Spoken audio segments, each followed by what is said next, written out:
সত্যি এই সেই মুহূর্ত যেখানে একটা মেয়েকে 21 বছর কাটিয়ে তার সব মায়া ত্যাগ করে তাকে পরের বাড়ি চলে যেতে হবে। সত্যি খুব কষ্ট হয় এই দিনগুলো। কেন জানি না মেয়েদেরকেই এই ব্যাপারটা ফেস করতে হয়। আচ্ছা, মেয়েদের নিজের বাড়ি বলতে তেমন কিছুই থাকে না, না?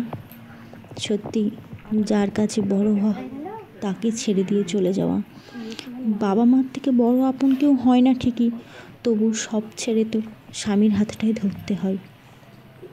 যখন বাবা খাইয়ে দিয়েছিল না, বড্ড বেশি কষ্ট হচ্ছিল। সত্যি যখন একটা বাচ্চা জন্ম নেয় তখন বাবা ফুটফুটে তাকে খাইয়ে দেয়, আবার যখন বিদায় দেয় তাকেও শেষবারের মতো মিষ্টি জল খাইয়ে দেয়। তাই বলে কি খাওয়ায় না? অবশ্যই খাওয়ায়, কিন্তু তার বাড়িতে শেষবারের মতো তো খাইয়ে দেয়। এই কষ্টটা কোনো ছেলের সঙ্গে ভাগ করা যায় না, শুধু মেয়েরাই জানে এই কষ্টের মূল্যটা কি। একটা বাবার কত বুকে কষ্ট চেপে রেখে তবে সে আশীর্বাদ করে। আর মা, সে তো সারা জীবনের সঙ্গী হয়ে থাকে, সারাক্ষণের ছোঁয়ায় ছোঁয়ায় থাকে, তাকেও যে ছেড়ে চলে যেতে হয়। সত্যি বাস্তবটা বড়ই কঠিন হয়ে এসেছে, মেনে নিতে হচ্ছে। আর চলে যাবে। আমরা গ্রামে থাকি, আমাদের অত শহরবাসীদের মতো বারবার বাপের ঘর আসা যাওয়াটা সম্ভব না। এই দিনগুলো বড্ড মন খারাপ হয়, বড্ড বেশি। কত আপনজন, কত বন্ধু বান্ধব, সমস্ত কিছু ছেড়ে চলে যেতে হয়। স্কুল লাইফ, সমস্ত কিছু। যত কাছেরই বন্ধু হোক না কেন, বিয়ের পর কিন্তু তারা একটু হলেও পর হয়ে যায়। সব থেকে বেশি এখানেই কষ্ট হয়। আর একটা মা যখন তার সব ভালোবাসাটুকু দিয়ে তাকে বড় করে, তার কোল ছেড়ে যখন তাকে চলে যেতে হয়, কতটা কষ্ট হয়। এইগুলো না প্রকাশ করা যায় না। আর যখন সে তার মেয়ের হাত ধরে তার জামাইয়ের হাতে বলে দেয় যে সব দায়িত্ব নিয়েও পালন করো, ভালো রেখো, কতটা কষ্ট বুকে নিয়ে কথাগুলো বলে। একটা মেয়ে বোঝে যে কষ্ট কতটা। আজকাল সেরকম হয় না ঠিকই, কিন্তু মেয়েরা তো জানে তার ঘর ছেড়ে চলে গেলে কতটা একটা কষ্ট করতে হয়। যেখানে সে বড় হওয়া, সেখানে একটা সময় কুটুম হয়ে আসবে সে। এটাই অবাক লাগে, তাই না? সত্যি আজব দুনিয়ায় আজব মানুষ বাস করে। আজব হয়ে চলছে আর চলবে।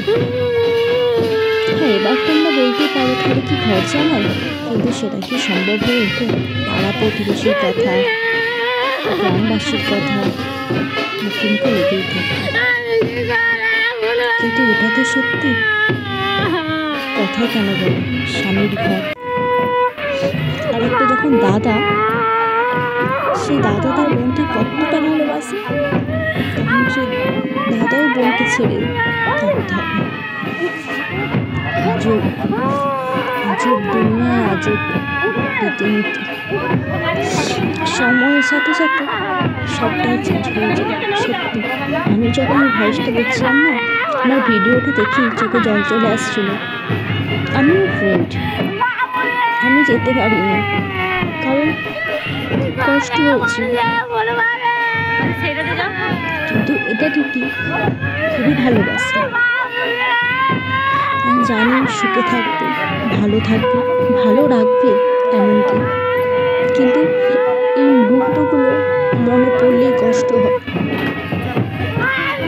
একসঙ্গে ঘুরতে যাওয়া, একসঙ্গে সমস্ত কিছু, সেটা তো হবে না। কি আর করা যাবে? এই বিদায় বলাটা যে এতটাই কষ্টকর একটা মেয়ের কাছে, তারাই জানে, একটা মা বাবা আর সন্তান। সত্যি কি আর করাই যাবে। ছেড়ে তো যেতেই হবে বাবা মাকে। তো পরপর সবাই আশীর্বাদ করে নিল, দিদা, মা, বাবা, দাদা, পাড়া প্রতিবেশী অনেকেই পরপর আশীর্বাদ সেরে নিল শেষবারের মতো। আশীর্বাদ করে আর মিষ্টি জল করে, আর আশীর্বাদে যে যেমন দেয় আর কি। আর আমাদের এখানে বর কনে দুজনে তো মিষ্টি খেতেই ব্যস্ত, আর এতই মিষ্টি খাচ্ছে জানি না ওখানে যে আবার কতটা কি খেতে পারবে। তারপরে খেতে পারবে নাকি, অবশ্যই খেতে পারবে, কিন্তু যেন মনে হচ্ছে বেশি অতিরিক্ত মিষ্টি খেয়ে নিচ্ছে।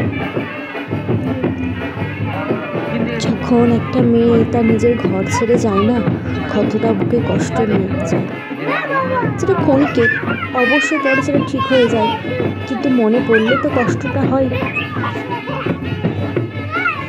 তো বিদায়বেলা আর কি বলবো বলো।